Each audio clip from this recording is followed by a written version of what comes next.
우리 인생의 어려움 가운데 하나는 선택이라고 볼 수 있겠지요. 살아가면서 끊임없이 선택을 해야 되는데 그 선택이 최선이라고 하는 그러한 보장이 없잖아요. 대학을 선택해야 되고 직업을 선택해야 되고 배우자를 선택하는 그러한 중요한 선택의 기로, 이런 기로에서 진짜 이것이 최선인가 확신이 없을 때가 많습니다. 그러다 보니까 선택이 어려운 거죠. 그런데 이제 어떤 것이 최선이냐, 그거를 몰라서 선택이 어렵기도 하지만 이렇게 선택에 대해서 생각을 해보면 꼭 그것만도 아니구나, 진짜 어려움은 또 다른 곳에 있구나 하는 것을 깨닫게 돼요. 그거는 뭐냐면 최선이 무엇인지 알아요. 근데 그것을 선택하고 싶지 않은 마음에 있는 거예요. 분명히 어떤 것이 좋은 것인지를 압니다. 그런데 그걸 안 하고 싶은 거예요. 중고등학생 시절에는 시험이 코앞인데 시험 공부를 하기보다는 텔레비전을 보고 싶은 마음이 있잖아요. 그런 마음이 어른이 되면 사라질 줄 알았는데 안 그러시죠? 어른이 돼도 메뉴만 달라질 뿐이지 똑같은 거예요. 뭘 해야 되는지를 아는데 그걸 하고 싶지 않은 거예요. 그래서 선택의 어려움은 무엇이 최선인지를 몰라서 생기는 어려움도 있지만 최선이 무엇인지 너무나 잘 알고 있는데 그 길을 가고 싶지 않다, 여기에 선택의 어려움이 있더라. 오늘 하나님께서는 어떤 길이 최선이라는 걸 너무나 선명하게 가르쳐 줍니다. 근데 그 길을 내가 가겠느냐, 네가 가겠느냐라고 물으시는 세 가지 선택에 대해서, 세 주제에 대해서 한번 말씀을 나누고자 합니다. 근데 사실은 동일한 것이죠. 그 주제는 관통하고 있어서 새 내용이지만 그 본질은, 주제는 관통하고 있는 하나다, 이렇게 볼 수 있겠습니다. 첫 번째 이야기는 신명기 30장의 말씀입니다. 신명기는 모세가 이스라엘 백성을 이렇게 모아놓고 그러면서 이제 그동안 이스라엘 백성이 어떤 과정을 거쳐왔는지를 쭉 이야기합니다. 그리고 권면하는 내용입니다. 근데 오늘 이제 30장 거의 결론 부분인데, 그래서 너희들이 이러이러한 과정을 거쳐왔고 하나님께서 너희에게 어떤 길을 가라고 계명을 주셨다. 이제 그 계명을 주셨는데 이제 너희 앞에는 갈림길이 있다. 어떤 갈림길이냐? 생명이냐 사망이라로 나누어지는 갈림길, 복이냐 화나 저주냐의 갈림길이 있다. 너희가 하나님을 사랑하고 그의 계명을 지키고 그를 의지하면 생명을 얻게 될 것이고 복을 얻게 될 것이고 너희가 차지할 땅에서 장수하게 될 것이다. 반면에 하나님을 버리고 우상을 숭배하고 계명을 순종하지 아니하고 거역하면 너희가 차지할 땅에서 오래 머물지 못하게 되어진다. 이러한 갈림길에 너희는 놓여져 있으니 너희는 어떤 길을 선택해야 되겠느냐라고 이렇게 권면하는, 결단을 촉구하는 말씀이죠. 신명기 29장 29절을 보면, 우리 이렇게 한 장만 이렇게 앞으로 보시면 이게 신명기 29장 29절이 나오는데요. 우리 같이 한번 읽어볼까요? 시작. 감추어진 일은 우리 하나님 여호와께 속하였거니와 나타난 일은 영원히 우리와 우리 자손에게 속하였나니 이는 우리에게 이 율법의 모든 말씀을 행하게 하심이라. 말씀이 어려운 것 같은데 잘 들어보세요. 감추어진 일은 우리 하나님께 속하였어요. 그러니까 괜히 엉뚱한 하나님께 속한 일을 알아내려고 할 필요가 없어요. 예를 들면 이 엉뚱하고 잘못된 사람이 큰 죄인데요, 점치는 사람들이 그런 거예요. 이거는 감추어진 일이에요. 미래 일은 감추어진 거예요. 근데 이거는 하나님께 속한 거예요. 근데 나타난 일, 우리가 알 수 있는 일이 분명히 있어요. 그건 뭐냐면 너희가 계명을 순종하면 그것이 너희에게 복이 될 것이라는 거예요. 불순종하면 그것이 화가 될 것이다. 이건 나타난 거예요. 근데 어떠한 과정을 거쳐서 지금 내가 여기서 순종을 했을 때 어떠한 과정을 거쳐서 복이 되는지는 몰라요. 근데 결론은 복이에요. 불순종하면 어떠한 과정을 거쳐서 화가 되는지는 몰라요. 그렇지만 결말은 분명해요. 그거는 화예요, 저주예요. 그러니까 감추어진 일을 알려고 애쓰지 말아라. 나타난 일만 잘해라, 이 말씀인 거예요. 그러니까 이 말씀을 통해서 하나님께서 모세를 통하여서 말씀하시는 것은 바로 이것인 거죠. 너희가 하나님을 사랑하고 그 계명을 지키고 그걸 의지하면, 그분을 의지하면 너희에게 참 복된 삶이 주어진다. 너희는 이 길을 가라는 거예요. 반대의 길은 저주와 화의 길이다. 멸망의 길이다. 너무나 선명해요. 어려울 게 하나도 없어요. 그런데 결론적으로는 이스라엘 백성이 어떤 길을 갔느냐? 어떤 길을 갔습니까? 순종과 복의 길, 생명의 길이 아니라 불순종, 거역의 길, 멸망의 길을 갔잖아요. 이스라엘 왕이 남왕조, 북왕조를 포함해서 39명인데 여기서 하나님 앞에 이 옳은 길, 순종의 길을 간 왕은 6명에 불과해요. 나머지는 다 멸망의 길을 갔어요. 확률적으로, 통계적으로 보면 한 6분의 1, 7분의 1 정도가 생명의 길을 가고 나머지 6분의 5, 7분의 6은 멸망의 길을 가더라. 이스라엘 왕의 통계를 볼 때. 그럼 왜 멸망의 길을 가느냐는 거예요. 하나님이 너무나 선명하게 제시했는데도. 그럼 왜 그러냐면 최선의 길이 무엇인지를 알지만 그 길을 가고 싶은 마음이 없는 거예요. 순종하고 싶은 마음, 하나님을 사랑하고 싶은 마음이 없어요. 나를 사랑하고 싶고 내 마음대로 하고 싶은 마음은 있는데 하나님 앞에 순종하고 싶은 마음은 없어요. 우리가 그 일은 어려워요, 힘들어요 그러지만 사실은 뭐가 없는 거예요? 마음이 없는 거예요. 마음이 있으면 다 되게 돼 있어요. 그러니까 하나님에게 순종하고 싶은 마음이 없어요. 하나님이 아무리 설득하고 보여주고 이적을 일으켜도 순종하고 싶지 않아요. 그러니까 하나님이 하도 불순종하니까 뭐라고 그러냐면 모세에게, 모세야, 이 백성은 내가 자세히 보니까 목이 뻣뻣한 백성이다. 목이 뻣뻣해가지고 하나님께 순종하기를 싫어한다는 거예요. 그러니 이 백성에서 네가 물러서라. 내가 목이 좀 뻣뻣하지 않은 백성을 창조해 줄게. 이런 장면이 나오잖아요. 그러니까 목이 뻣뻣해가지고 하나님 앞에 순종하기를 싫어하는 것입니다. 예수 그리스도 안에서 중생한 우리들은 목이 뻣뻣하지 않고 부드러운 사람인 줄로 믿습니다. 우리 옆 사람 바라보면서 한번 권면합시다. 당신의 목을 보니 목이 뻣뻣하지 않은 것 같습니다. 시작. 당신의 목을 보니, 목 보면서 목이 참 짧네, 굵네 이런 거 보시지 말고 목을 보면서 참 부드러운 목이구나, 순종 잘하는. 그러니까 목이 뻣뻣해가지고 순종을 안 하려고 하는 거예요. 몰라서 그 길을 안 가는 게 아니라 알아도 안 가고 싶은 거예요. 내 마음대로 하고 싶은 거예요. 최근에 유명 연예인이 운영하는 클럽 버닝썬에서 끔찍한 일이 있었잖아요. 그 버닝썬 이렇게 보니까 아마 뜻이 불타는 태양 이런 거잖아요. 불타는 금요일 해가지고 불금 그러지 않습니까? 그러니까 그 아마 거기도 그 불타는 금요일에 막 수많은 청춘 남녀들이 모여가지고 불타는 금요일을 불살랐겠죠. 뭘 불살르는 것입니까? 이웃을 사랑하고 가족을 사랑하고 선한 일에 힘쓰는 게 아니라 자기 욕망에 충실한 불타는 금요일이잖아요.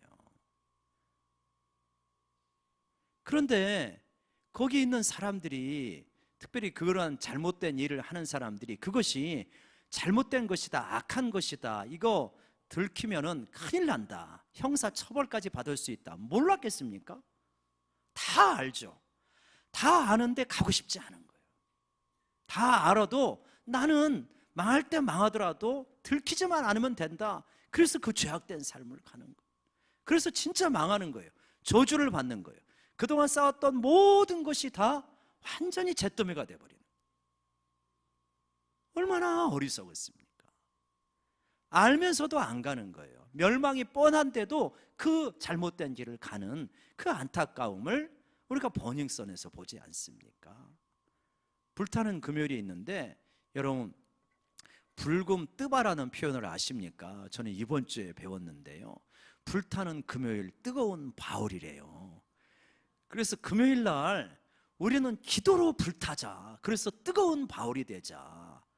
야, 불타는 금요일도 이렇게 적용이 되니 얼마나 아름다운지. 한쪽은 불타오는 금요일이 돼가지고 죄로 불타버리고, 한쪽은 불타는 금요일에 성령으로 불타버리는, 할렐루야! 여러분, 이러한 우리가 되기를 원합니다. 불타는 금요일 뜨거운 우리의 심령, 이게 열려있는 길인 거예요. 누구나 알 수 있는 길인 거예요. 그 길을 가라고 지금 말씀하시는 거예요. 여러분, 우리 인생의 갈림길에서 불순종을 함으로 이 멸망과 저주의 길이 아니라 하나님을 사랑하고 순종을 함으로 복과 생명의 길을 가는 우리 모두가 되시기를 주의 이름으로 축원합니다. 두 번째 말씀은 요한복음 6장의 말씀입니다. 예수님께서 너희도 가려느냐 이런 말씀을 하세요. 요한복음 우리 한번 가볼까요? 요한복음 6장 66절을 보시면요, 66절 67절 우리 같이 한번 읽어볼까요? 시작. 그때부터 그의 제자 중에서 많은 사람이 떠나가고 다시 그와 함께 다니지 아니하더라. 67절, 예수께서 12 제자에게 이르시되 너희도 가려느냐. 예수님의 쓸쓸함이 묻어나는 질문이에요. 너희도 가려느냐. 왜냐? 제자들이 다 떠나요. 어중이 떠중이가 아니고 예수님의 제자들이에요. 말씀을 상당히 오랫동안 듣고 예수님을 따라다니는 제자들이 다 떠나니까, 많이 떠나니까 예수님께서 너희도 가려느냐 이렇게 질문을 하는 거예요. 그러니까 베드로가 주의 영생의 말씀이 계시는데 우리가 어디로 가겠습니까? 아주 옳은 대답을 하시죠. 이 이야기가 요한복음 6장 1절부터 시작되는 말씀인데요, 요한복음 6장 1절부터 보면 오병이어의 기적이 나타나게 됩니다. 예수님께서 남자만 5천 명이 되는 수많은 사람들을 떡 5덩어리하고 물고기 2마리로 다 먹이고도 충분히 남죠. 이 기적이 일어나니까 그 자리에 있던 많은 사람들이 환호합니다. 그러면서 예수님을 어떻게 하려고 그래요? 예수님을 왕으로 삼겠다는 거예요. 야, 이런 분만 있으면 우리 인생 걱정 끝, 행복 시작이다. 그러니 예수님 왕이 되어 주십시오 하면서 예수님을 왕으로 하시려고 하니까 예수님이 기가 막힌 거예요. 내가 지금 이 땅에 왕이 되려고 이거를 한 줄 아느냐 하면서 도망치십니다. 혼자서 산으로 가셔요. 그리고 다음 날 이제 바닷가 건너편 이 가버나움이라는 곳에서 이제 말씀하시는 장면이에요. 다음 날 사람들이 우르르 또 몰려옵니다. 그리고 예수님, 우리가 예수님을 오랫동안 찾았어요. 왜 여기 와 계십니까? 그리고 예수님께서 찬물을 쫙 끼얹습니다. 너희가 나를 찾은 것은 표적을 본 까닭이 아니고 떡을 먹고 배부른 까닭에 나를 찾았다. 뜻밖의 말씀을 하셔요. 표적이라고 하는 것은 뭐냐면 기적인데, 예수님이 어떤 분이신지를 보여주는 기적을 표적이라고 합니다. 그러니까 오병이어의 기적을 통해서 야, 예수님은 기적을 일으키는 분이 아니라 이분은 진짜 메시아이구나, 구세주이구나 하는 걸 보여주는 표적을 알려주신 거예요. 근데 사람들은 예수님이 메시아인 거에는 별로 관심이 없어요. 뭐에 관심이 있냐? 떡에 관심이 많은 거예요. 떡을 먹고 배부른 것에 관심이 많고 이 땅의 현실 문제에 관심이 많습니다. 예수님 저분만 있으면 먹고 살 걱정 없다. 저분 정도의 능력이면 로마 사람들을 다 물리치고 이 땅에 이스라엘의 왕국을 만들 수 있다. 예수님 우리의 왕이 되어주십시오. 이런 열망에 불타는 거예요. 예수님은 그들에게 쭉 말씀을 하십니다. 야, 이 사람들아, 썩을 양식을 위하여서 일하지 말고 영생하는 양식을 위해서 일해라. 그러면서 영생의 양식은 하나님을 믿는 거라는 거예요. 그러면서 뭐라고 말씀을 하시냐면 이 55절부터 57절까지 보면 이제 그런 말씀을 하세요. 너희들이 썩을 양식을 먹어서는 그거는 썩어지는 것이다. 그런데 내 살을 먹고 내 피를 마시면 너희에게 생명이 있을 것이다. 내 피를 먹고 마시는 건 뭐냐? 그렇게 되면 너희가 내 안에 거하고 나도 너희 안에 거한다. 이런 말씀을 하셔요. 그러니까 주님과의 깊은 인격적 만남, 주님이 내 안에 있고 내가 주님 안에 있는 어떤 하나된 연합, 이거를 말씀하시는, 거기에 참다운 생명이 있다는 이야기예요. 그러니까 이 말이 좀 추상적이잖아요. 그러니까 60절에 보면 제자 중에 여러 명이 듣고 이 말이 어렵도다 하는 거예요. 어렵다 하면서 우리가 읽었던 66절에 보면 그때부터 이 제자 중 여러 명이 다수가 떠나가게 되어집니다. 자, 한번 보세요. 어떤 곳이 문제가 있냐면 이 떠나가는 이 사람들 왜 떠나가냐는 거예요. 아니 어저께 오병이어의 기적의 현장에 있던 사람들이라니까요. 예수님을 늘 쫓아다녔던 사람들이에요. 근데 영생의 말씀을 설명을 하시니까 말이 어렵다고 떠나가요. 일단 인간적인 차원에서 의리도 없다. 아니 어제 기적을 보고 오늘 떠나가냐 이렇게 말할 수 있죠. 이들이 왜 떠나가느냐. 예수님이 말씀하신 것처럼 떡에는 관심이 많아요. 그러나 영생에는 관심이 없는 거예요. 그러니까 예수님을 쫓아온 이유가 뭐냐면 기적을 보고 떡을 얻어먹고 우리식으로 오늘날 적용하면 내 지금 삶의 문제를 해결하기 위해서 예수님에게 온 거예요. 그러니까 내 삶의 문제를 예수님이 해결해 주시면 그거에는 관심이 많지만 예수님과의 깊은 인격적인 만남, 교제에는 별로 관심이 없는 거예요. 주님이 주시는 선물에는 관심이 많아요. 주님 자신에게는 관심이 없는 거예요. 우리가 부모가 섭섭할 때는 그거잖아요. 부모가 섭섭할 때는 부모 자신에 대해서는 관심이 없고 부모가 주는 용돈에 이 액수에만 관심이 있을 때 부모가 섭섭하지 않습니까? 그러니까 늘 근데 철이 없으면 그렇게 하고 이해를 하지만 어린 신앙일 때는 그게 이해가 되어져요. 어린 신앙일 때 어떻게 주님과의 인격적 교제가 쉽겠습니까? 그러니까 내 문제를 해결받는 게 급하죠. 근데 늘 그런 신앙이 되는 거예요.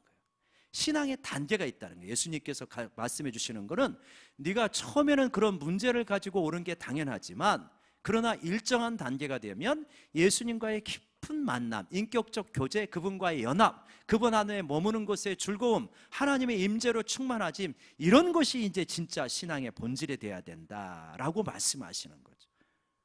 근데 이거를 감당을 못해서 떠나가는 것입니다. 여러분 한번 잘 좀 생각해 보세요. 우리도 그러지 않는가? 우리도 이 땅의 문제에만 너무 몰두해가지고 신앙생활하지 않는가? 주님과의 교제와 이 만남, 사귐에는 별로 관심이 없지 않는가? 혹시 이거에 확대해서 적용하자면 이렇게 말할 수 있어요. 저는 가끔 이제 혹시 우리 성도님들이 이러시면 안 되는데 하는 노파심을 갖는데요. 이겁니다. 뭐냐면 예수님을 정말 사랑하는 일보다는 예수님의 일을 하는데 관심이 있는 것. 이렇게 되어지면 이게 이 두 가지가 우리 안에서 섞이거든요. 그리고 정확하게 구별이 안 돼요. 그러니까 자꾸 관심이 있는 거예요. 일에는 관심이 많아요. 교회 와도 일이 있어야 신이 나는 거지 예배만 드려가지고 신이 안 나. 그러면은 문제가 있는 거예요. 교회 와서 사람들과 교제하는 것은 좋은데 말씀을 듣고 찬양하고 기도하는 것은 빨리 지나갔으면 좋겠어.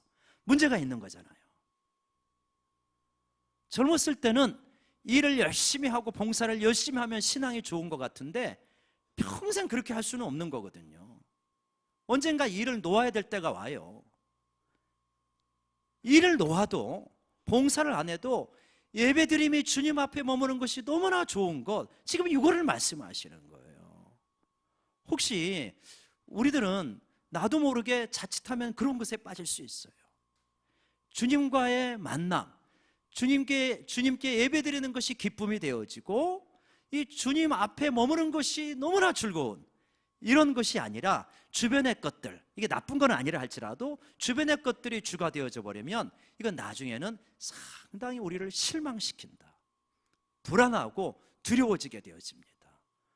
뭔가를 해야만 되고 그래야만 내가 믿음이 있는 것 같은데 안 그럴 수 있잖아요. 주님은 이 말씀을 통해서 너희도 가려느냐? 너 진짜 나를 믿는 이유가 뭐냐? 내가 주는 선물 때문에 믿는 거냐? 네가 일하는 보람 때문에 믿는 거냐? 아니고 정말 나 자신을 네가 사랑하느냐? 나를 정말 좋아하느냐? 주님 이렇게 묻는 거예요. 여러분 봉사하는 것, 또 우리의 문제 해결받는 것 나쁘다는 말 아니잖아요. 정말 중요한 것은 예수님과의 깊은 만남. 우리 사랑하는 성도님들이 예수님과의 깊은 만남 속에서 신앙의 진수를 맛보는 저희 모두가 되기를 원합니다. 이게 참 복된 만남이에요. 여러분, 이제 세 번째로는 뒤로 물러가면 예수님을 만나고 예수님과 동행하는 과정이 늘 꽃길만은 아니에요. 아스팔트만은 아니고 힘든 일이 반드시 있게 되어 있습니다. 우리 히브리서 10장 36절부터 보시면요, 그 말씀을 하고 계시는데, 히브리서 10장 36절부터 한 절씩 같이 함께 읽을까요? 시작. 너희에게 인내가 필요함은 너희가 하나님의 뜻을 행한 후에 약속하신 것을 받기 위함이라. 잠깐 후면 오실 이가 오시리니 지체하지 아니하시리라. 나의 의인은 믿음으로 말미암아 살리라. 또한 뒤로 물러가면 내 마음이 그를 기뻐하지 아니하리라 하셨느니라. 우리는 뒤로 물러가 멸망할 자가 아니요 오직 영혼을 구원함에 이르는 믿음을 가진 자니라. 여러분, 신앙생활에 어려움이 없는 신앙생활은 절대 없습니다. 이건 불가능해요. 신앙생활하면서 시험거리가 없다? 이건 순진한 기대예요. 반드시 시험거리 있습니다. 환난이 있어요. 고난이 있어요. 사실 오늘 우리가 고난이라고 말하는 것은 히브리서를 받아든 성도들이 받은 고난하고는 게임이 안 되죠. 이분들은 거기 뭐라고 그러냐면 34절 한번 그 위에 보시면 너희가 갇힌 자를 동정하고 감옥에 갇혔다는 거예요. 신앙생활 때문에. 그리고 너희 소유를 빼앗기는 것도 기쁘게 당한 것은 예수 믿는 것 때문에 재산 빼앗겼대요. 여러분, 우리가 예수 믿는 것 때문에 감옥에 갇힌 적이 있습니까? 예수 믿는 것 때문에 재산 빼앗긴 적이 있습니까? 없잖아요. 이분들이 당한 고난은 이 수준이에요. 그러니까 주님, 고난이 너무 힘들어요. 우리가 이렇게 기도하기는 좀 어려울 것 같아요. 주님, 저희를 불쌍히 여겨주세요. 이 고난도 잘 감당하지 못합니다. 이렇게 기도해야지. 자, 그런데 이분들은 이렇게 고난을 당하였지만 그 고난 가운데 재산을 빼앗기는 것도 기쁘게 받았대요. 믿음으로 인내했다고 말합니다. 그러면서 너희들은 뒤로 물러서지 말아라 라고 이렇게 말을 합니다. 성 프란시스코가 이런 말을 했어요. 형제들이여, 용기를 냅시다. 이 정도의 여행을 힘겨운 고난으로 여기지 맙시다. 한번 외쳐볼까요? 용기를 냅시다. 형제들이 용기를 냅시다. 이 정도의 여행을 힘겨운 고난으로 여기지 맙시다. 그러니까 어떻게 바라보느냐 중요해요. 너무나 힘겨운 고난이에요 라고 생각하는 것이 아니라 아유, 이 정도야 감당할 부분이지. 이거 바라보기 나름이에요. 프란시스코는 그렇게 말하고 지금 히브리서에서 하나님은 우리에게 말하는 거예요. 뒤로 물러서지 말아라. 고난이 있고 어려움이 있을 때 이건 필수적이라고 말씀드렸는데 자꾸만 뒤로 물러서면 어떻게 되어집니까? 뒤로 물러가서 멸망에 빠진다고 했는데 옛날 번역 성경은 침륜에 빠진다는 표현을 써요. 침체, 영적인 침체에 빠진다는. 뭐 하면? 뒤로 물러서면. 자, 신앙생활에 반드시 따라오게 되는 시험거리에 뒤로 물러설 것인가 아니면 믿음으로 인내하면서 앞으로 나갈 것인가, 갈림길에 있다는 거예요.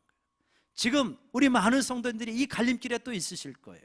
우리 신앙생활을 하다 보면 이 갈림길을 피할 수 없어요. 뒤로 물러설 것인가, 믿음으로 인내하면서 앞으로 나갈 것인가. 믿음으로 인내하면서 앞으로 나아가면 생명에 이르고 영생에 이르고 기쁨과 평강이 충만해요. 오히려 환난을 통해서 우리의 신앙이 깊어지신다는 걸 믿으시기 바랍니다. 하나님과 영적인 교제가 깊어져요. 그래서 앞으로 나가라는 거예요. 근데 상당히 많은 분들이 뒤로 나가요. 뒤로 물러가서 침륜에 빠져요. 영적 침체에 빠져요. 그러면서 이렇게 이야기해요. 힘이 안 나요. 힘을 내야 되는데 힘이 안 나요. 예, 우리들이 그런 경향이 있죠. 힘을 내고 싶은데 힘이 안 나잖아요. 어떻게 하면 힘이 날 수 있을까요? 그 비결을 말씀드릴게요. 주님을 가까이 하십시오. 우리의 영적 힘은요, 나에게서 나오는 것이 아니라 주님에게서 나오는 줄로 믿습니다. 주님을 가까이 하라. 그러면 주님께서 너희를 가까이 하시리라 말씀하시는 거예요. 주님을 가까이 하면 힘이 나요. 은혜가 옵니다.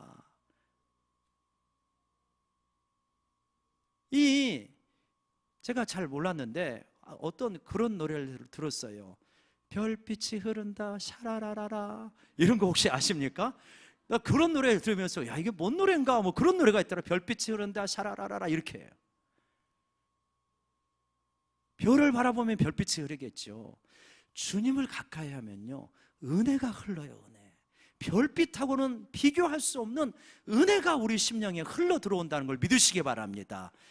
특별히 어떤 사람만 사랑하는 게 아니고요, 주님을 가까이 하는 사람에게는 모두 은혜가 있어요. 이거는 정해져 있어요. 하나님의 나오심은 새벽빛같이 일정하다니까요. 새벽이 되면 빛이 오는 거예요. 하나님께 가까이 나가면 은혜가 와요. 그러니까 하나님께 가까이 가려고 씨름하셔야 돼요. 힘이 없고 영적으로 침체되어 있으면 더, 환난을 당하면 더 나가는 거예요.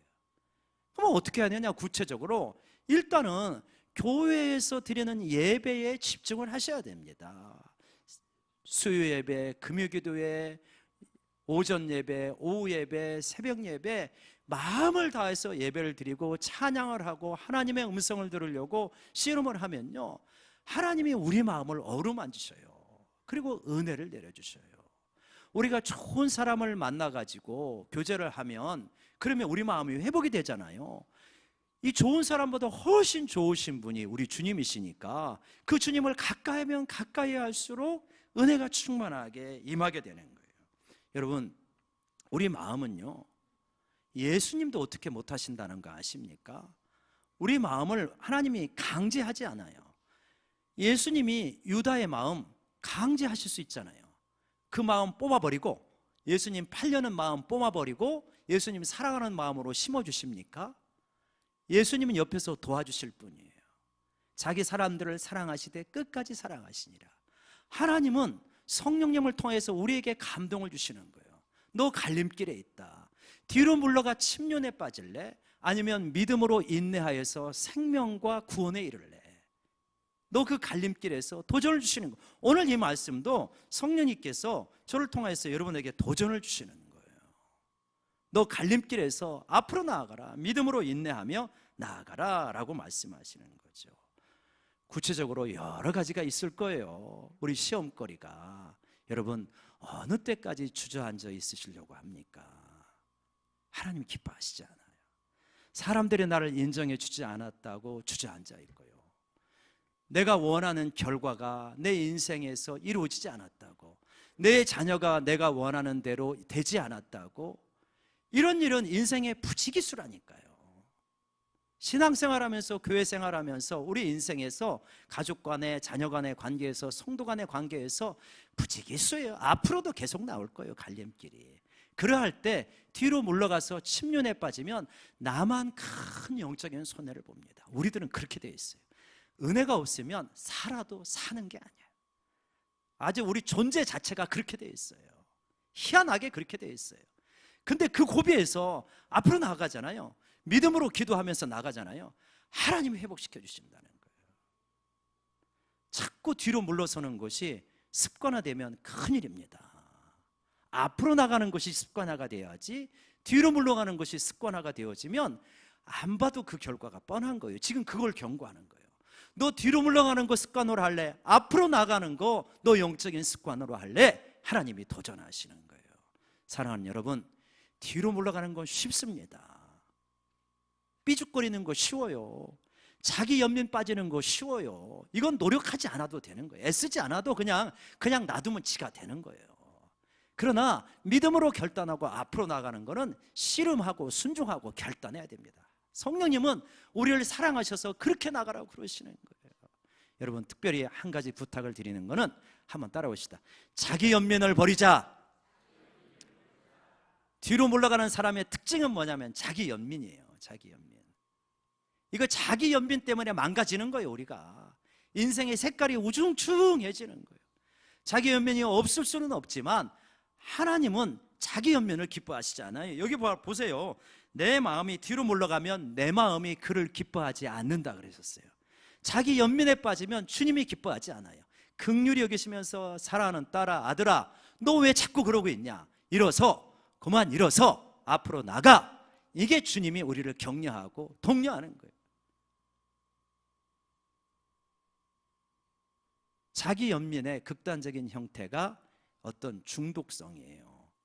알코올 중독이라든가 게임 중독이라든가 이런 불편 불만이 늘 떠나지 않는다든가, 그거 십자가에 못 박아야 돼. 십자가에 못 박고 무슨 소리냐, 하나님이 나와 함께 하신다. 하나님이 나와 함께 하시면서 나를 영원한 생명으로 이끌어 가시는 분이 우리 하나님이시다. 여러분, 이 갈림길에서 뒤로 물러가는 게 아니라 앞으로 결단할 수 있는, 그 길을 선택할 수 있는 우리 모두가 되기를 원합니다.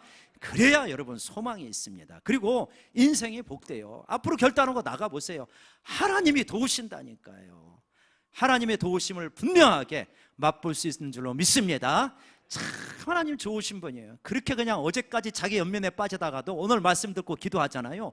언제 그러냐 싶게 내 마음에 기쁨이 있어요. 야, 우리가 성령님이라면 안 줄 것 같아요. 너 참 변덕스럽다 그럴 것 같은데, 하나님은 얼마나 긍휼히 여기시는지, 어제까지 죽을 상을 하고 살았다 할지라도 낙심하지 마세요. 오늘 여기서 결단하고 하나님 그렇습니다, 제가 다시 한번 이 갈림길에서 믿음으로 나가겠습니다 하면요, 놀랍게 회복시켜 주시는 우리 주님이시더라. 너무나 좋으신 이 주님을 믿으시고 여러분 승리의 길, 믿음의 길, 인내의 길 걸어가시기를 축원합니다. 여러분, 우리가 인생을 살면서 갈림길에 놓일 때가 많아요.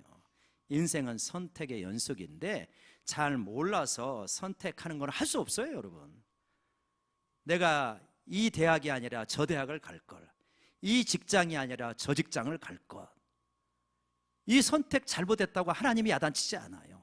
그 당시 내 수준에서 그게 최선인 줄 알고 선택했으니까 그거는 뭐 별로 중요하지 않아요. 근데 진짜 중요한 건 뭐냐면, 네가 선명하게 알고 있는 거 있잖아. 네가 무엇이 최선인지 알고 있는 거 있잖아. 너 그거 선택해.